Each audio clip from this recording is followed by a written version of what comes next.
सबसे पहले हम एक बड़े ही ब्रूटल और खूनी एरिना में पहुंचते हैं। ये एरिना बहुत ही ब्रूटल और ब्लडी है, लेकिन साथ ही देखने में एकदम स्टनिंग। ये जगह सिर्फ मार्शल आर्ट्स के लिए है, जहां फाइट सिर्फ लड़कियां ही करती हैं। पर ये नॉर्मल लड़कियां नहीं हैं। सारी कॉन्टेस्टेंट्स दुनिया की बेस्ट फीमेल फाइटर्स हैं। जितनी उनकी फिजिक अच्छी है, उसी तरह उनके लुक्स भी उतने ही अट्रैक्टिव। मैच में हर ब्रूटल अटैक देखकर वहां बैठे जेंटलमैन एक्साइटमेंट से दीवाने हो जाते हैं, और इन्हीं सब फाइटर्स में एक लड़की सबका ध्यान अपनी तरफ खींच लेती है। शुरू में तो वो बस गलती से इस कंपटीशन में आ गई थी, लेकिन समझना मत कि वो कमजोर है। वो एक डेंजरस ओपोनेंट है। और बस 3 महीने पहले की बात है। ये लड़की जेन एक रेगुलर होटल वेट्रेस थी। उसके ब्यूटीफुल फेस और हॉट बॉडी की वजह से उसे हमेशा कोई ना कोई बदमाश गैंगस्टर टच करना चाहता था, पर ये उनके लिए एकदम रॉन्ग चॉइस बन जाती थी। एक बार एक आदमी उससे फ्लर्ट करने लगा और जेन ने उसको सीधे पीट दिया, और बस फिर क्या, जेन को यहाँ से निकाल दिया गया। और ये जेन की इसी महीने की तीसरी जॉब थी जिससे उसे निकाल दिया गया। वो लड़का जो पिटा था, उससे अपनी इंसल्ट बर्दाश्त नहीं हुई, तो वो अपनी गैंग के साथ पार्किंग एरिया में जेन का वेट करने लग गया ताकि उसको यहाँ मार सके। लेकिन जेन ऐसी लड़की नहीं थी जो किसी से डर जाए। उसने उठकर उस बेचारे की ऐसी जगह एक जोरदार किक मार दी जहाँ दर्द सबसे ज्यादा होता है। जेन ने उन सबको मार मार के छोड़ दिया। एक बंदा भागने की कोशिश कर रहा था, जेन ने उसे भी पकड़कर अच्छे से धो डाला। जेन इतनी ब्रेव इसलिए है क्योंकि वो बचपन से ही अपने पापा के साथ मार्शल आर्ट्स करती थी। 10 साल पहले उसके पापा एक वॉरियर थे जो एक कंपटीशन के लिए हांगकांग आने के बाद से ही गायब हो गए। ये बात हमेशा जेन के दिल में चुभती रहती। अब जेन बड़ी हो गई है और टफ भी, इसलिए आज उसने सोचा कि बैग पैक करो और हांगकांग चलो। जेन फाइनली डिसाइड करती है कि अब वो खुद हांगकांग जाकर पता करेगी कि उसके पापा को क्या हुआ। जेन अपनी माँ को अलविदा कहकर निकल पड़ती है, लेकिन जेन हांगकांग में बिल्कुल नई और अनजान थी, इसलिए बस से उतरते ही लोकल गैंग ने उसे ट्रिक से एक सुनसान जगह ले जाने का ट्राई किया। तब तक जेन समझ गई थी कि उन्हें बस उसका हैंडबैग चाहिए, तो उसने तुरंत एक्शन लेते हुए उन्हें पीटना शुरू कर दिया। लेकिन जेन अकेली थी और वो लोग काफी सारे, इसलिए अकेली जेन उनका मुकाबला नहीं कर पाई। तभी एक औरत वहां आई और उसने उन सबको हरा दिया। जेन को धुंधला सा दिख रहा था, इसलिए वो उस औरत को सही से देख नहीं पाती। जब जेन की आंख खुलती है तो वो खुद को एक टेंपल में पाती है। जिसने उसे बचाया था वो और कोई नहीं, मास्टर सू थी, जो हांगकांग में वुडांग सेक्ट के एक गुरु थी। रिकवरी के टाइम जेन उसकी काफी मदद करती है। वो उसके लिए टेंपल को अच्छे से साफ कर देती है, जो काफी वक्त से साफ नहीं हुआ था। मास्टर सू ने यहाँ की सफाई के लिए कुछ लोगों को भी लाया था, लेकिन वो भी यहाँ आकर सिर्फ टाइम पास करके चले जाते। जेन को यहाँ एक मरी हुई चिड़िया मिलती है। जेन उस पर बहुत दुखी होती है और मास्टर सू जेन को चुपचाप देख रही होती है। अब तुम्हें एक पुरानी बात बताता हूँ। 5 साल पहले मास्टर सू ने भी एक अंडरग्राउंड फाइट में हिस्सा लिया था। फाइनल मैच में उसका सामना हुआ था एक शाओलिन लड़की वाई से। दोनों की फाइट इतनी जबरदस्त थी कि विनर डिसाइड ही नहीं हो पाया। इसलिए ऑर्गेनाइजर्स ने डिसाइड किया कि मनी दोनों के बीच बराबर तकसीम किया जाए, लेकिन वाई ने प्राइज मनी बांटने से मना कर दिया। फिर इवेंट के ऑर्गेनाइजर्स ने डिसाइड किया कि अगली फाइट तभी होगी जब तुम दोनों अपनी अपनी एक डिसाइपल लेकर आओगे, फिर वही डिसाइड करेगा विनर कौन होगा। तब से मास्टर सू अपनी डिसाइपल ढूंढ रही थी, और अब जब कंपटीशन के लिए सिर्फ 3 महीने बचे थे, तभी जेन वहां आ पहुंची। कोइंसिडेंस ये भी था कि जेन के यहाँ आने का असली गोल भी यही कंपटीशन था, पर प्रॉब्लम ये थी कि जेन की फाइटिंग स्किल्स अभी उतनी स्ट्रांग नहीं थी। अगर वो कंपटीशन में गई तो उसकी मौत पक्की थी। ये सुनकर जेन निकलने ही वाली थी, पर मास्टर सू ने बोला, अगर मैं इस छोटी सी चिड़िया को बचा सकी तो तुम मेरी डिसाइपल बन जाओगी और कंपटीशन में हिस्सा लोगी। उसके लिए मैं तुम्हें ट्रेन करूंगी। फिर मास्टर सू ने अपनी मार्शल आर्ट्स पावर यूज की। उसने अपनी एनर्जी चिड़िया के बॉडी में भेजी और जेन की आंखों के सामने ही वो छोटी चिड़िया दोबारा जिंदा होकर उड़ गई। ये सब देखकर लगता था कि जैसे किस्मत ने जेन को यहाँ इस मास्टर सू के पास भेजा है। उस दिन से जेन की ट्रेनिंग ऑफिशियली शुरू हो गई। सबसे पहला स्टेप था स्टैंस ट्रेनिंग, मतलब सीधे खड़े रहना और साथ ही बैलेंस भी बनाए रखना। बारिश हो या धूप, सुबह आंख खुलते ही प्रैक्टिस करनी पड़ती थी, और शुरुआत में जेन के लिए ये सब बहुत मुश्किल था। पर 2 महीने की हार्ड ट्रेनिंग के बाद जेन की स्किल्स इंप्रूव होने लगी। उसकी स्ट्रेंथ भी पहले से ज्यादा हो गई, लेकिन अभी भी वो मास्टर सू के लेवल के आसपास भी नहीं थी। यहाँ तक कि एक बड़ा घंटा वो एक हाथ से बजा भी नहीं पाती थी, जो मास्टर सू के लिए बाएं हाथ का खेल था। उधर दूसरी तरफ शाओलिन आर्ट स्कूल में एक मिस्टीरियस लड़की आई। उसने एंटर करते ही 10 फाइटर्स को चैलेंज कर दिया। एक लंबी लड़की ने उससे फाइट की, पर तुरंत हार गई क्योंकि उस लड़की की पावर बहुत ज्यादा थी। उस मिस्टीरियस लड़की का नाम है लिंग। वो एक ऐसी लड़की है जो बस इधर उधर घूमती रहती है क्योंकि इसका अपना कोई घर नहीं है। शाओलिन स्कूल ने उसे एक ऑफर दिया, उसको रहने के लिए जगह, खाना और ट्रेनिंग, और प्रॉमिस किया कि 3 महीने के ट्रेनिंग के बाद उसे कोई भी हरा नहीं पाएगा। लिंग, जो वैसे तो एक भटकती हुई लड़की थी, ये ऑफर सुनते ही तुरंत मान जाती है और बस अब कहानी और एक्साइटिंग हो रही है। एक तरफ जेन ट्रेनिंग कर रही है और दूसरी तरफ लिंग शाओलिन की तैयारी कर रही है। दोनों का टकराव अब बस आने ही वाला है। अब 3 महीने का वक्त ऐसे ही निकल गया। अब आ गया था वो दिन जिसका सबको इंतजार था, अंडरग्राउंड कंपटीशन जो हर 5 साल में होता था। ये एरिना दुनिया के अलग अलग हिस्सों से चुनी गई सबसे डेंजरस फीमेल फाइटर्स से भर जाता है। हर एक ने अपना डेथ सर्टिफिकेट साइन किया और फिर ऑफिशियल टूर्नामेंट शुरू हुआ। सबसे पहली फाइट थी जेन की। उसका ओपोनेंट एक ताइक्वांडो फाइटर था। उसकी किकिंग पावर बहुत ही जबरदस्त थी। उसकी एक सॉलिड किक ने तो जेन का पूरा बैलेंस ही हिला दिया, जैसे इलेक्ट्रिक शॉक लग गया हो। लेकिन जेन ने गहरी सांस ली, अपने आप को कैल्म किया और ओपोनेंट की रिदम समझने लगी। पहले मैच की वजह से जेन थोड़ी स्टिफ थी, पर जैसे ही उसने कंट्रोल लिया, एक जबरदस्त किक मारी और अपने ओपोनेंट को एरिना से बाहर गिरा दिया और ऐसे ही पहली फाइट जेन जीत गई। अगले राउंड में एक लड़की स्टेज पर उतरते ही क्राउड शॉक हो गया। ये लड़की थी या कोई मर्दानी शक्तिमान, बॉडी पूरी तरह से अल्फा मर्द वाली,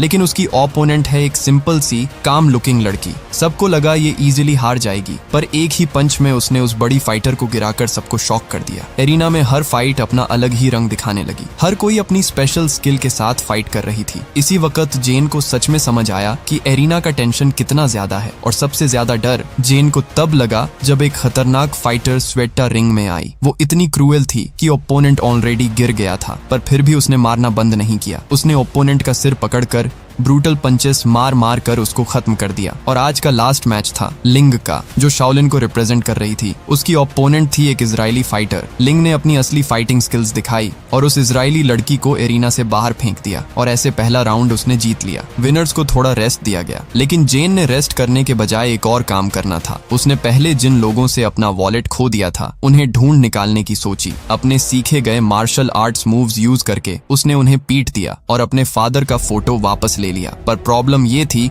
कि ये सब एक्शन मास्टर सू ने देख लिया। वो गुस्से में थी कि जेन ने उसकी सिखाई गई स्किल्स को ऐसे ठग्स पर वेस्ट किया, और गुस्से में सू ने जेन को टेंपल से निकाल दिया। अब वो उसकी डिसाइपल नहीं रही। कंफ्यूजन में जेन सिर्फ अपने फादर का फोटो देखती रही। तभी उसे फोटो के पीछे एक बिजनेस कार्ड मिला जो उसे एरिना में एक इवेंट ऑर्गेनाइजर के आदमी ने दिया था। तो जेन ने डिसाइड किया कि वो इस आदमी से अपने फादर के बारे में पूछेगी। होटल पहुंचने पर उसने अपने फादर की फोटो निकाली। उस आदमी का नाम था सैंग। सैंग ने फोटो देखी और तुरंत जेन के फादर को पहचान लिया। उसने बताया कि 10 साल पहले जेन के फादर भी इन्हीं कॉम्पिटिशन्स में पार्टिसिपेट करते थे, लेकिन फिर अचानक फाइनल मैच के पहले वो डिसअपेयर हो गए और आज तक किसी को नहीं पता क्यों। जेन ने और डिटेल्स पूछनी चाहिए, पर सैंग चुप हो गया। अगले दिन शुरू हुआ सेकंड राउंड। इस राउंड में फाइटर्स को वेपन्स यूज करने की परमिशन थी। जैसे ही गोंग बजा, पहला मैच स्टार्ट हो गया। एक फाइटर जो व्हाइट क्लोथ्स में थी स्पीयर लेकर एरिना में आई और तुरंत ही अपर हैंड ले लिया। उसका ओपोनेंट ननचक्स यूज कर रहा था, और ननचक्स सिर्फ क्लोज रेंज में काम करते हैं। व्हाइट क्लैड लड़की ने तुरंत अपना स्पीयर घुमाया और ओपोनेंट के शोल्डर में घुसा दिया, लेकिन अनएक्सपेक्टेडली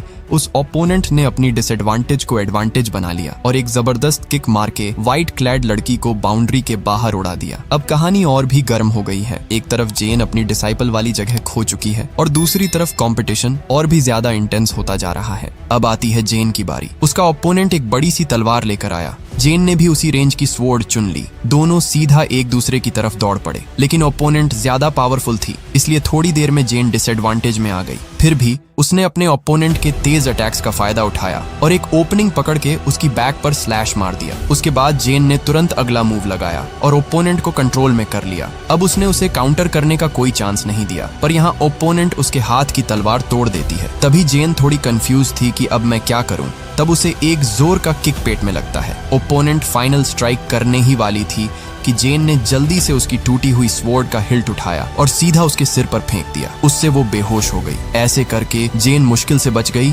और मैच जीत लिया। तीसरा राउंड स्वेटा और जेन की नई दोस्त कैसिडी के बीच हुआ। जैसे ही स्वेटा स्टेज पर आई, उसने अपनी तलवार एकदम कॉन्टेम्प्ट के साथ फेंक दी, जैसे उसे उसकी जरूरत ही ना हो। और वैसे भी वो खुद बहुत स्ट्रांग थी। सिर्फ एक पंच में उसने कैसिडी का हाथ डिसेबल कर दिया। फिर उसने उसे जमीन पर दबा दिया और बिना रुके ब्रूटल पंचेस मारने लगी। उस वक्त कैसिडी बाउंड्री के बाहर क्रॉल करके सरेंडर करना चाहती थी, लेकिन उस स्कार्ड औरत ने उसे एक चांस तक नहीं दिया। सबके सामने और खासकर जेन जेन की आंखों के सामने स्वेट्टा ने अपनी तलवार से कैसिडी का गला काट दिया। ये जेन की एक लौटी दोस्त थी जिससे वो यहाँ बात करती थी। ये देखकर जेन बिल्कुल टूट गई और लॉकर रूम में जाकर पूरी तरह से ब्रेक डाउन हो गई और उसके साथ उसका कॉन्फिडेंस भी टूट गया। अपनी दोस्त को सामने मरते देखकर जेन बिल्कुल शॉक हो गई। सबसे बुरा ये था कि उसका अगला ओपोनेंट स्वेट्टा ही थी। जेन अंदर से बहुत डर रही थी लेकिन अपने आप को शांत करने की कोशिश कर रही थी। इस बीच बाहर लिंग अपना मैच लड़ रही थी। काफी टफ फाइट के बाद वो भी सेमीफाइनल जीत गई। तभी जेन ने अपने इमोशंस को कंट्रोल किया और दोबारा स्टेज पर आई। इस बार उसकी आंखों में सिर्फ डिटर्मिनेशन था। स्वेट्टा के अटैक्स के सामने भी वो बिल्कुल रिलैक्स्ड दिखी और फिर जेन ने कंटिन्यूअस अटैक्स स्टार्ट कर दिए। लेकिन स्वेट्टा की टफनेस देखने लायक थी। वो बिल्कुल पागल शेरनी की तरह आई, जेन को जमीन पर गिरा दिया और उसके ऊपर बैठकर किक्स और पंचेस बरसाने लगी। इतने स्ट्राइक्स के बाद जेन बिल्कुल बेहोश सी हो गई। सबको लगा जेन मर गई है, लेकिन तभी वो वापस खड़ी हो गई। ये देखकर स्वेट्टा और भी गुस्से में आ गई और सीधा उस पर कूद गई। लेकिन अब जेन एकदम बदल चुकी थी। उसने बिना रुके स्वेट्टा पर रूथलेस अटैक्स शुरू कर दिए। हर एक पंच, हर एक किक एकदम परफेक्ट लैंड हो रहा था और इस बार उसने उसे कोई चांस नहीं दिया और इसी तरह आखिर में स्वेट्टा हार गई। जेन की फाइट के दौरान पसलियां टूट गई थीं। जब वो वापस वेटिंग रूम आई तो सैंग भी वहां आ पहुंचा। उसने कहा कि तुम्हें अपने फादर का रास्ता फॉलो करना चाहिए। फिर उसने सच रिवील किया। जेन का फादर भी कभी फाइनल तक आया था, लेकिन खुद जीतने के लिए सैंग ने उसे ही मार दिया था क्योंकि उसने बेट जेन के फादर के ओपोनेंट पर लगाई थी और अब सैंग चाहता था कि वही चीज जेन के साथ रिपीट करे। लेकिन उसने देखा कि जेन ऑलरेडी बहुत कमजोर हो चुकी है फाइनल जीतने के लिए, इसलिए सैंग उसे छोड़ देता है। जख्मी जेन सीधा मास्टर सू के पास गई। उसने अपनी गुरु से विनती की, प्लीज मुझे हील करो ताकि मैं अपने फादर का बदला ले सकूं। लेकिन सू पहले मना कर देती है क्योंकि वो चाहती थी कि जेन हमेशा रिवेंज के पीछे ना भागे। पर फिर सू को अपना पुराना दर्द याद आया। सैंग ने उसके लवर को भी कभी मार दिया था। वो सब सच सू जानती थी पर दिल के कोने में छुपा रखा था। इसी वक्त जेन ने अपने फादर की फोटो निकाली। उसके पीछे एक लाइन लिखी थी, शैतान को सबसे ज्यादा जरूरत होती है अच्छे लोगों को अंधा बनाने की। ये पढ़कर सू समझ गई कि इस बार सैंग को जीतने नहीं देना। उसने डिसाइड किया कि वो जेन के जख्म रात भर हील करेगी। अगले दिन सैंग यहाँ अपनी जीतने की खुशी मना ही रहा था कि तभी सू अपनी डिसाइपल की कोच बनकर फाइनल में उसके साथ आई। जब सैंग ने देखा कि जेन रिकवर हो गई है, उसका चेहरा उतर गया। फाइनल के लिए लिंग भी ऑलरेडी वहाँ इंतजार कर रही थी। रेफरी के सिग्नल के साथ ही फाइनल मैच शुरू हो गया। लिंग, जिसे कोई चोट नहीं लगी थी, एकदम कॉन्फिडेंट थी। स्टार्ट होते ही उसने भयानक अटैक्स लॉन्च कर दिए। दूसरी तरफ जेन का हाल पहले ही बुरा था। वो बस लिंग के अटैक्स को ब्लॉक ही कर पा रही थी। फाइट बैक करने की ताकत ही नहीं थी। लेकिन लिंग ने उसकी इंजरीज का बिल्कुल भी ख्याल नहीं रखा और भी जबरदस्त पंचेज बरसाती रही। एक हैवी पंच जेन के सिर पर पड़ा और वो लड़खड़ा गई। क्राउड को लगा अब तो मैच खत्म, जेन हार गई। लेकिन उसी मोमेंट जेन ने भीड़ के बीच अपने फादर की तस्वीर देखी जो उसकी तरफ देखकर एक तसल्ली भरी नजर दे रहे थे। बस वही लुक उसके अंदर फाइटिंग स्पिरिट भर देता है। इस बार जेन ने अपने दर्द को भूलकर सीधा काउंटर अटैक स्टार्ट किया। उसका पहला तीखा किक सीधा लिंग के फेस पर लगा। फिर उसने कंटिन्यूअस पंचेज और किक्स बरसाए जिससे लिंग डिफेंड ही नहीं कर पाई और लास्ट में एक जबरदस्त किक ने लिंग को स्टेज से उछालकर सीधे पानी में गिरा दिया और इस तरह फाइनल अपनी जेन जीत जाती है। सैंग, जो अपनी बेटिंग के पूरे तरह से फेल होने पर भागना चाहता था पर देर कर गया और पकड़ा गया। जेन उससे कहती है कि ये तुम्हारा आखिरी मौका है अपने जुर्म कबूल करने का। तो सैंग भी यहाँ अपने सारे जुर्म कन्फेस करता है। उसके विक्टिम्स में वाई के रिलेटिव्स भी शामिल थे जो कि वाई को लगता था मास्टर सू की वजह से मारे गए हैं और उसी वजह से वो मास्टर सू से इतनी नफरत करती थी। लेकिन अब सैंग को मार देना बेकार था, उसे लॉ के हवाले कर दिया जाता है। इस तरह सू और वाई के बीच सालों पुरानी दुश्मनी खत्म हो गई। बाद में वो डोंग और शाओलिन और भी कनेक्टेड हो गए। दोनों ने मिलकर नए डिसाइपल्स रिक्रूट किए और उन्हें ट्रेन करना स्टार्ट किया और यहीं पर कहानी ऑफिशियली खत्म होती है। अगर आपको ये वीडियो पसंद आई हो तो चैनल को सब्सक्राइब करना ना भूलना। मिलते हैं अगली ब्लॉकबस्टर कहानी में।